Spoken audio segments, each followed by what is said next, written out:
Well, folks, we did it. Historic win. Um, Now, let's talk about paying for all those lovely promises we made during the campaign: free health care, student loan forgiveness, climate change initiative, and of course the reparations bill. Isn't this exciting? Yes, Madam President, about that. Where exactly do you think we're going to get the money for all of these promises? The thing is, money doesn't just grow on trees. Janet, you're the Secretary of the Treasury. I thought you'd have a plan by now. Don't leave me hanging. You know people love it when they get free stuff. Free always looks good in the headlines. Yes, Madam President, about that. Nothing is free. Someone has to pay for it. Madam President, we're facing a rather large deficit, actually enormous, and the spending you've promised, well, it's astronomical, Madam President. We're already trillions in debt, and some of these campaign promises are ambitious, to say the least. Free health care, student loan forgiveness. We're talking trillions more on top of our existing national debt. We're going to need a very clear strategy for either raising taxes or cutting other expenses. Taxes, you say? Well, why didn't you just say so? We'll tax the rich. They've got tons of money. Jeff Bezos, Elon Musk, they could probably foot the bill for half the country by now, right? yes, we could certainly try to make Bezos and Musk fund the government entirely. I'm sure they'll love that. Madam President, taxing the rich only gets us so far. There aren't enough billionaires to cover all these promises. Plus, when you start hiking taxes too much, they tend to, well, move their money elsewhere. Oh, Janet, don't be such a downer. We've got plenty of ways to fund this. We could, just print more money. Can't we just print more? I mean, look at that nice shiny machine you've got over there at the Fed. Jerome. Madam President, that's how we get inflation. Lots of it. That's not exactly a sustainable strategy.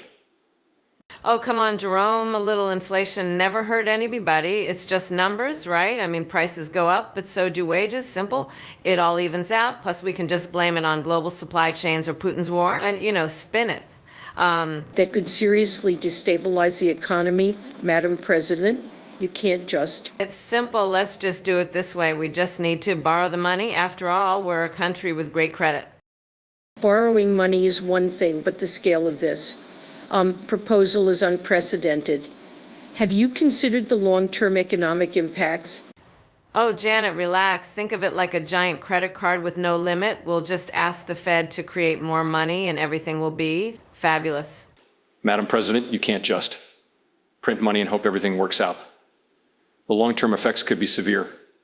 Inflation could spiral out of control, leading to higher prices and potential economic instability. We can't just keep borrowing more money indefinitely either. We already have a $35.1 trillion debt. Can't we just poof, get rid of the debt, just declare it gone? I mean, we're America, people listen to us.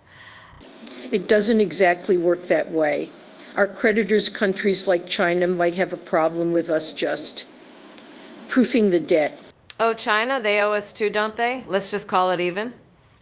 That's not how international finance works, Madam President. So you're telling me we can't tax our way out of this, and we can't print our way out either, not even borrowing more money? That is the reality.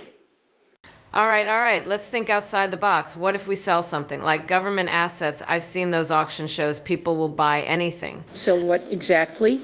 The Lincoln Memorial? Yellowstone? Now you're thinking.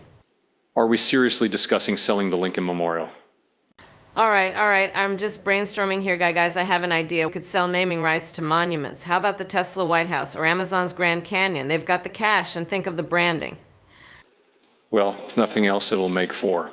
I don't know what to say at this point anymore. So here's the plan. We tell the American people that everything will be fine. Janet can find some extra change in the Treasury couch cushions, and you can. Well, you can keep doing what you're doing.